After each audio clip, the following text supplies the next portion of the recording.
checklists. Yes, video is on. That's your piloting speaking. Yeah. Costumes. No, something is missing. Those are mine. Sorry. I knew we had something wrong going on. You cannot be Doc without goggles. No. Eye protection is a safety lost. It's good that I have goggles for you. Safety lost. You'd be Doc without goggles. Tell me about it. All right. Great Scott. Yes, can you say Great Scott? Great Scott. Excellent. Scott. All right. Okay, so welcome to Back to the Future of Software. How to survive an AI apocalypse. Yeah, it's a new word. With prompts, tests, and specs. That's right. That's the alternative, I guess, name of our presentation? That's all right. Okay, bad news. You've been replaced by AI. I think all of us are here because this is happening right now, right? Yeah. All of you, and you giggle, and you're in denial for, your therapist will tell you why, but it's actually happening. It is happening. And here's the news. One example, like 2 facts about Microsoft. First, they claim that 30% of their code is written in AI. Yeah, so does any AI vendor. But also, they laid off 2,000 people recently. Not every AI vendor.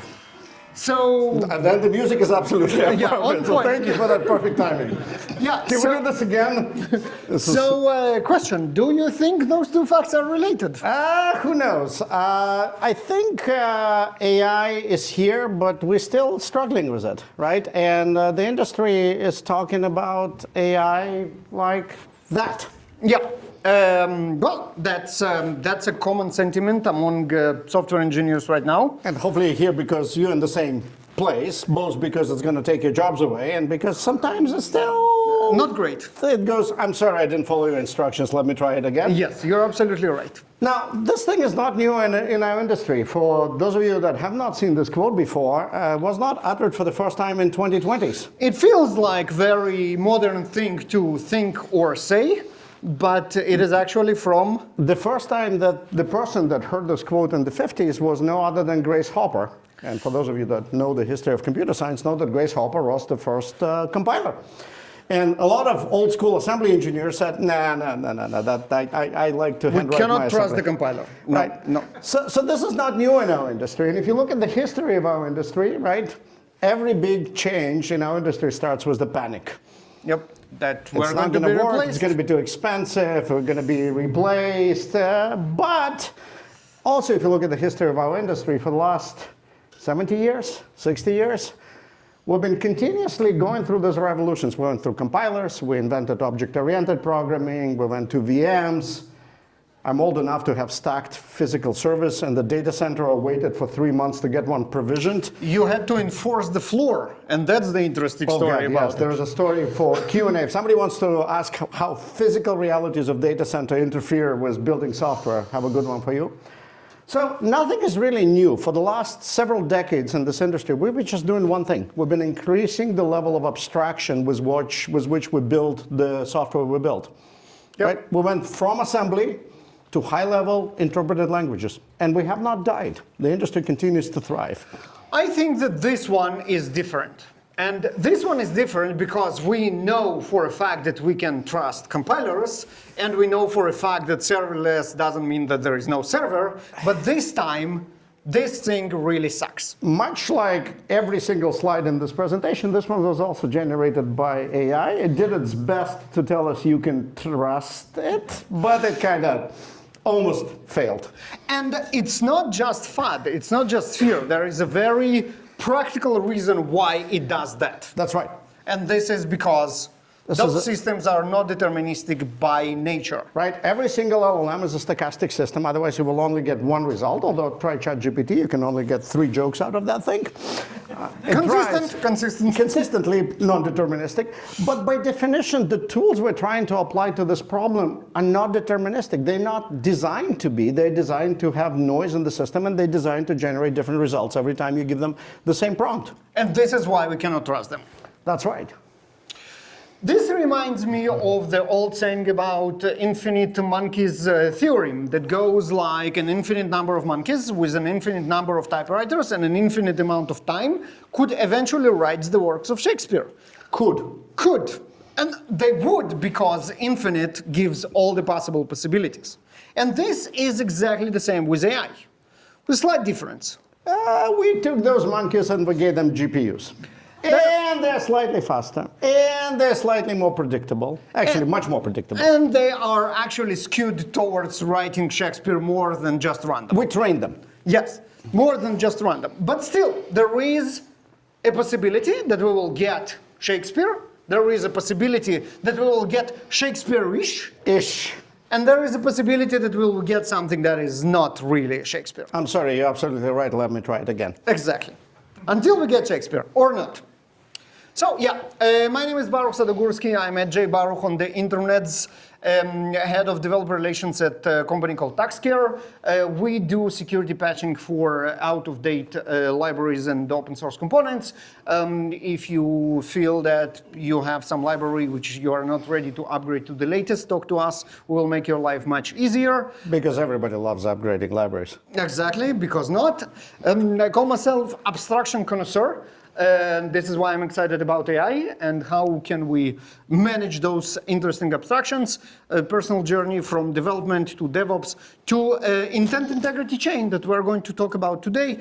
Java Champion wrote a couple of books, and this is my dear friend for the last, 35 years, Leonid at Igolnik on the internets.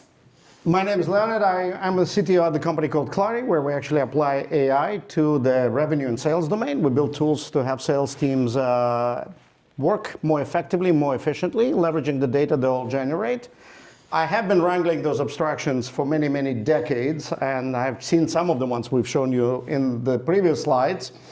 Started as an engineer, used to be an architect once. I still tell my team that every once in a while I'll stick my finger where it doesn't belong, but I've been in engineering leadership for the last 20 years. All right. So the most important slide of this talk is this. If you go to shownotes.taxcare.com, you will find there the slides, you will find the video that we are recording right now, all the links for everything we spoke about, and a raffle for a prize to thank you for being here. We really appreciate it. It's conveniently on the bottom of every slide, so you don't need to take the picture of this particular slide. There is also a QR code that you can scan. If you want to, it's going to disappear in 5, 4, 3, 2, 1. Next slide. Let's talk about non-determinism. Is it real? It is real, and this is one of the reasons why AI-generated code is not great. There is a lot of research gathered by now about how not great it is. You can see here 65, 46, and 31% of correctness of the time. So on average, it's right about 50% of the time, which is as not good great. as flipping a coin. Exactly.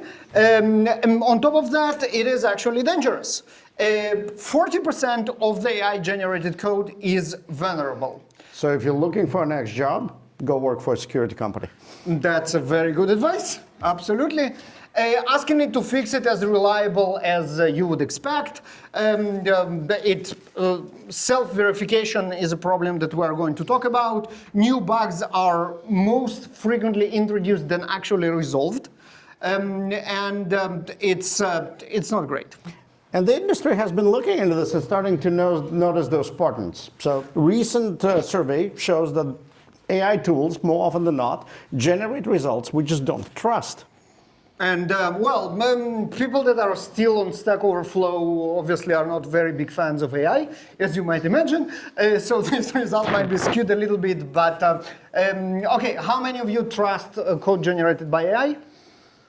Wow. Not a single. Okay. Last time we did it, there was some hands. That's an AI conference. Those people know. Oh, they know better. Those people That's know right. better. They see through the hype. When we go to like a general developer At least conference, like third of the room will like, yeah, it's good. No, but those people know. Exactly, good. exactly. Okay, we're going to change all that. By the end of the talk, we will do this again, and you will all raise your hands. I promise. That's why we're here. So what we have is actually inverse Mr. Fusion. If you remember from Back to the Future, Mr. Fusion is an engine that you put in garbage and get energy. AI is exactly the opposite. We put a lot of energy in and get garbage. I love this joke. It's so good. But it's the reality more often than not. Just a story that Simple example. Yeah, that you will obviously will will appreciate because we saw the show of hands. if we ask AI to make an endpoint, an API endpoint faster, what it's going to do? It's going to do whatever it takes. For example, remove all the validation from the endpoint. Hey, it made it faster. It did make it faster, right? It did exactly. But wait, we have tests. Yes, but tests with AI is as good as you might predict. Circular verification is all the rage. It will adjust the test to the code instead of adjusting code to the test. We know that, we tried that, it's exactly how it works. Since I'm in engineering leadership, that reminds me of working with junior engineers. You give them a task and they do whatever it takes to succeed, right? Well, this is how they become senior engineers. The thing is, it did exactly what we asked it to do, right? That's the scary thing. We asked it to make the endpoint faster, and the endpoint is faster. We expressed our intent, and it followed. We got the exact right result. Now, we obviously thought that it's obvious that we really shouldn't bypass verification on the endpoint. The problem is we didn't say it because it's obvious to us. That's right. And not explaining something that is obvious is known as cursive knowledge from behavioral psychology. And we all suffer from that. Some people know how to overcome it, especially people who are in teaching and maybe give presentations. That's right. But others don't even think about it. With AI, it becomes a really huge problem. It will do whatever it takes, and this is the problem we've been observing since we started playing with those tools probably for about a year now, maybe just shy from that. Wait a second, there is like important stuff the most important thing, the photographers here. All right, thank you. Sorry about that. Priorities. Yes. What we're seeing is we're pretty good at expressing intent. You know, vibe coding got us all democratization of ability to express your intent to a thing that can produce software. Pretty cool. The problem is between that prompt and the intent, there's a giant chasm to the output. And since none of you have raised your hands, you clearly know that that issue exists. Well, we want to talk to you for the rest of the presentation of what we believe can be done, and the industry is starting to notice that it needs to deliver in form of tools and how to bridge that chasm between the intent, the prompt, and the output. Yep. And do it consistently, repeatably, and reliably. So one of the keys, and it has been spoke about a lot, is that mastery is not going away with AI. And if you remember when the whole vibe coding movement starts, there was a lot of people who have nothing to do with software engineering that claim that they successfully managed to develop applications and the software engineering is not needed anymore. And if you remember, the outcome of all those companies and apps, they didn't do very well. There's some great Twitter threads on that. Exactly.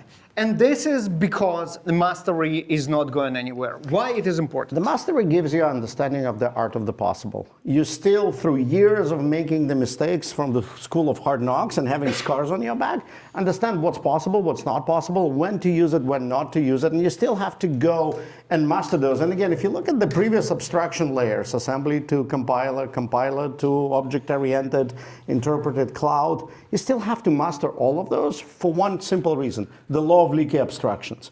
No matter how much you abstract the layers between you and what happens in the machine, every once in a while the abstraction leaks all the way through to the top layer. Every story that the developers become obsolete because of a next level of abstraction eventually didn't happen. Yeah, but with AI, it needs help.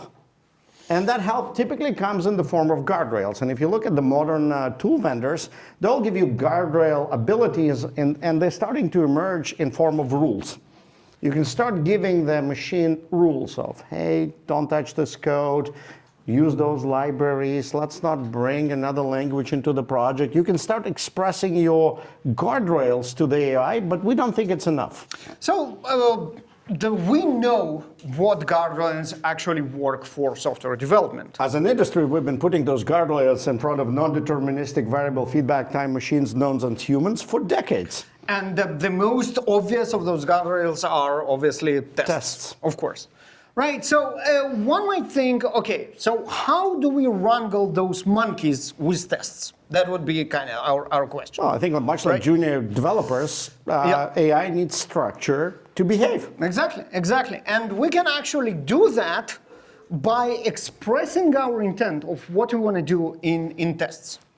Now, that might look familiar to some of you, expressing intent of what software needs to be done in tests is called test-driven development. We may have done this as an industry once before, you know, we said you should be writing your tests first. Because this is how you express Make them intent. fail, make them succeed, get that mythical 98% coverage. It's not about me. Has it worked? How many of you practice TDD as of today? What, the 10%? Like Not real less? TDD, you write the test for, okay, last hand, let's check. Real TDD, like you write the test. All the hands go down one hand. Yeah. Not like we have tests and coverage, like, no, we write the test first and then we implement. I have a theory of why there is not all of us using TDD, because it's obviously a good idea. And my theory is that developers are biased for action. When we think about a problem, when we think about like, hey, we need to do something, what are we thinking about as engineers? Happy Output, path. that's right. Like I remember when I was 12 and I discovered BASIC, I'm like, wait, I can make this machine do something? I didn't care about tests, and I still don't care about tests. Yeah, and I do, but now you have differently. Now you have to. As engineers, we think about the solution. This is how we need to code this thing in order for it to work.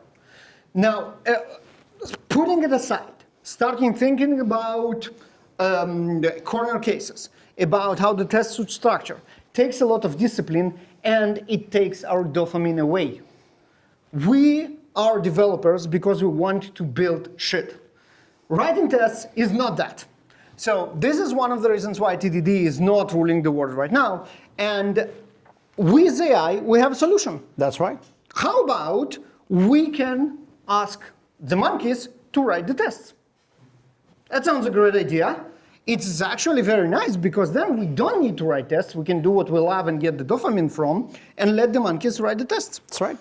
Seems simple. Yeah, absolutely. They're That's pretty good at brilliant. that. Actually, the modern models are pretty good about reasoning what needs to be tested in a particular scenario. So that can be a very good start for our guardrails in order to wrangle the monkeys. That's right. Nice. That's nice. There is one problem with that. The people who think about what we need to do are usually non-technical. It can be product managers, it can be business stakeholders, it can be some kind of managers that claim that they are technical, but wrote production code last time 20 years ago. 15. So they are definitely not going to write tests for their developers. I thought we did something for this. We tried something. There was this movement back in the day. Anyone has For any product ideas? managers. How can we do better? PDD. Somebody said PDD. Maybe writing requirements in language that even business people can understand, but also machines can understand. This also looks familiar. This is BDD.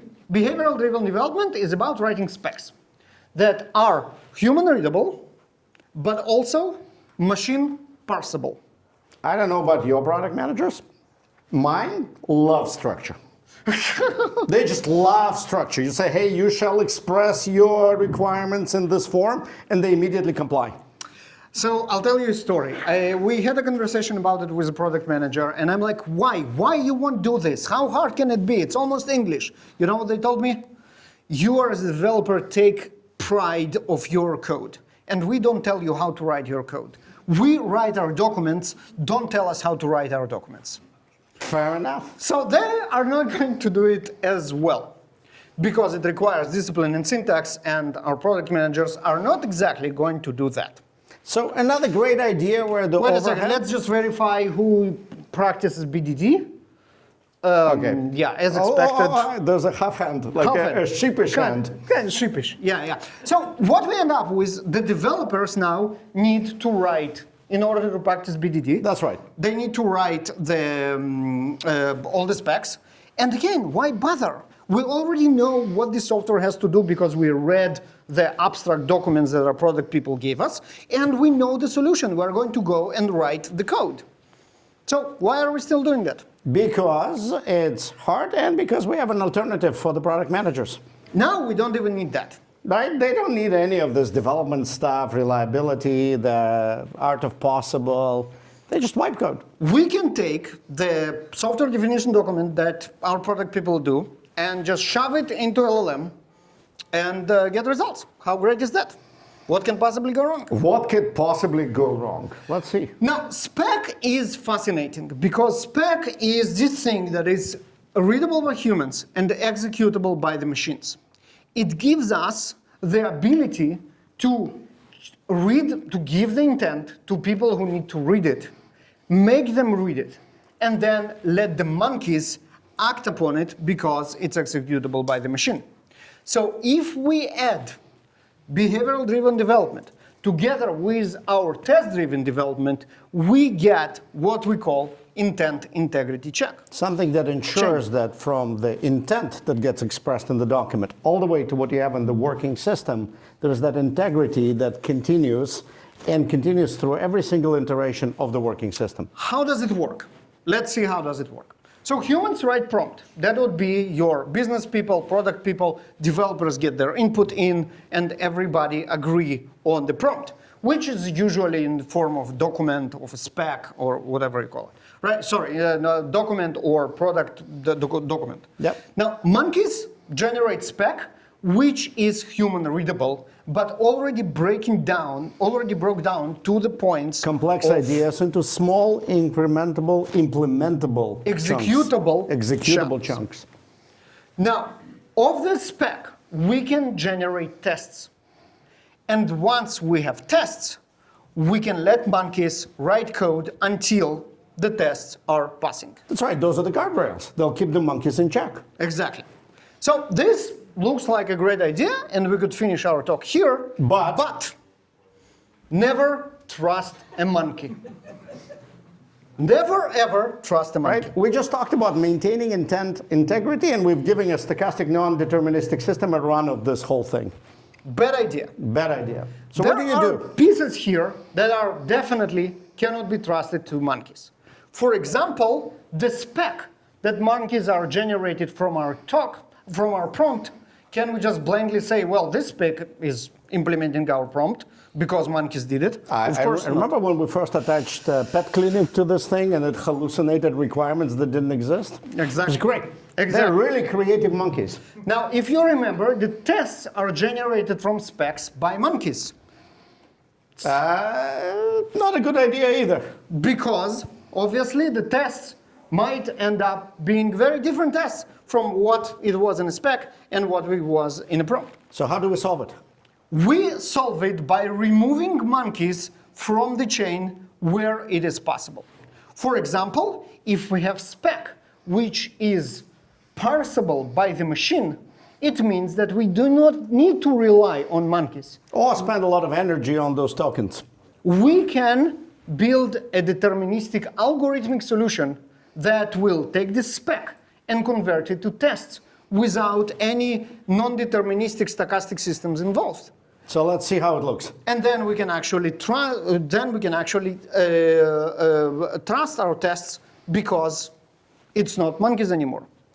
The other problem is that, if you remember, the circular verification between test and code, right? If we say to monkeys, hey, make sure that this test passes, what it's going to do? It will remove the test. Or it will make it return true. It passes.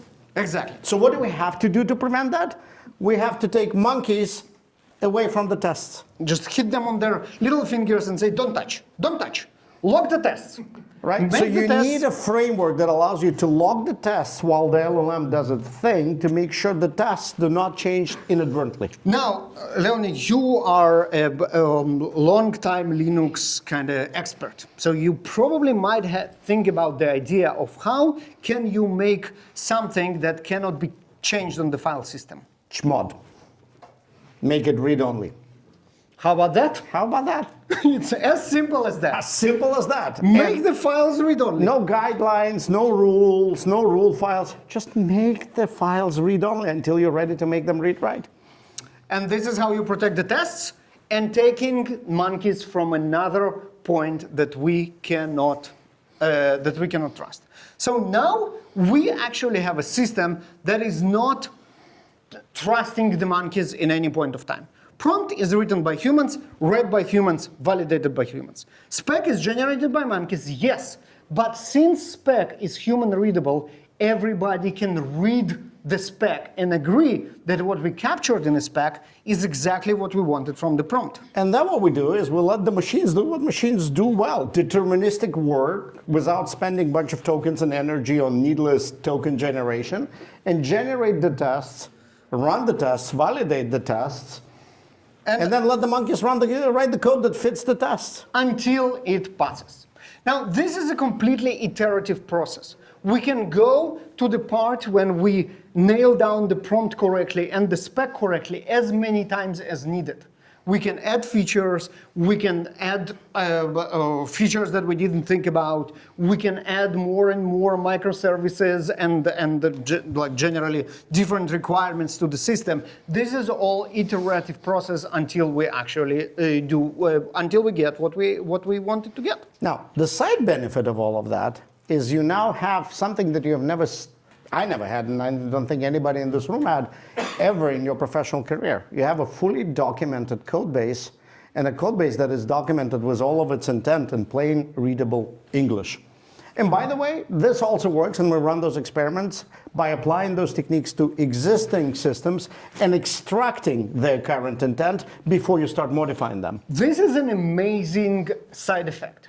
If you run the intent integrity chain on an existing code base, the first thing you do is gaining an understanding of what the current system do. And you might think that you knew it beforehand, but more often than not, you will learn new things about your system just by applying the intent integrity chain on it. Those little undocumented side effects that the system actually relies on get discoverable. Yep. Which is great. And so the idea is that only what's in the spec get to the tests. Pretty simple, right? Spec to test. Deterministically.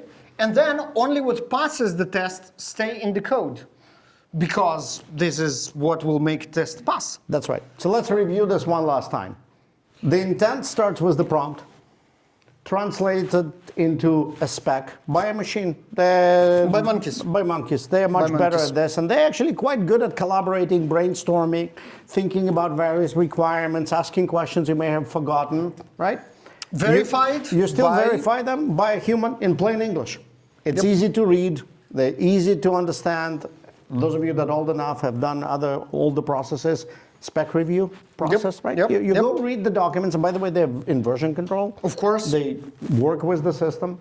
Those specs eventually get generated into the set of tests that, again, monkeys are pretty good at. Take this plain English and generate set of scenarios for it.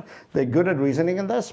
You verify those again with a human, and then? And then you let the monkeys run until the tests, which are protected, are implemented, and you got it. Now, this is all the rage now. The spec-driven development in AI is, I think, one of the hottest topics of the day. Two most interesting tools in the space is Kiro, IDE, spec-driven development IDE, developed by Microsoft, went general availability, Amazon went general availability yesterday. And another one is called SpecKit, and that's a toolkit developed by GitHub that you can use with almost any tool and IDE. Both are linked right here. So if you go to shownotes.taxcare.com, you will find a page that has the links to both of them. They do pretty much this. They might not call it intent integrity chain, but they're very close. The vendors are starting to notice, and others are starting to implement elements, and some of the shops starting to put together tool chains like that using other tools, Factory, Cursor, Wingsurf, etc., etc. All of this is doable in any other tools. You just need to have a lot of work. And we believe that the next evolution of those AI-driven tools for engineers will come with the system, not just the tool. And that's exactly what Kiro and the SpecKit are doing. Well, something that we at least can get behind is you know what? It's been almost 3 years by now. That's right. Since Andrei said that the newest, hottest programming language is English. and we wholeheartedly agree. We've been doing this as an industry forever. We're We're moving going up towards that. up the abstraction chain towards English. Towards a language.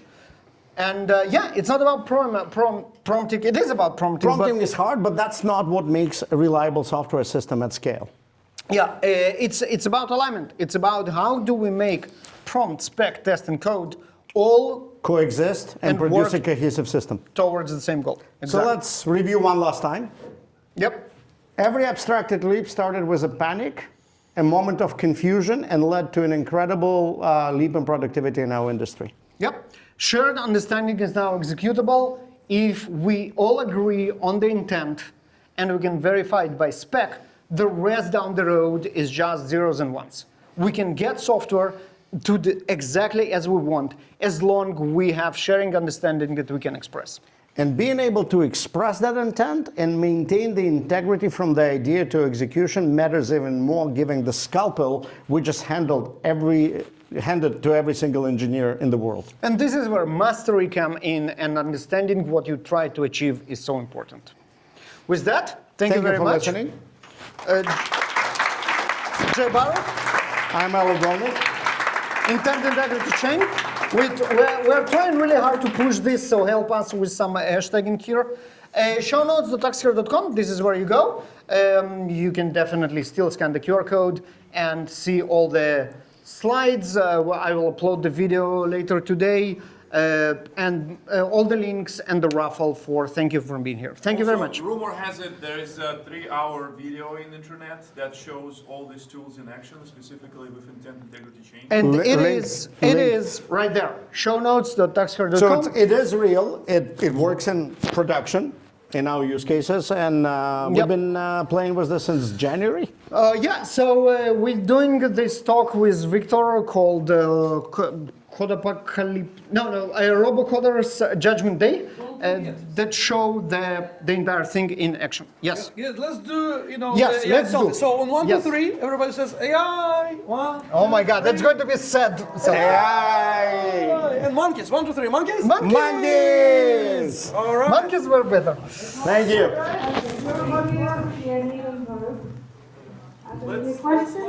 We're standing between people and lunch, but we will be let them have here. lunch. We will be here if somebody wants to ask a question.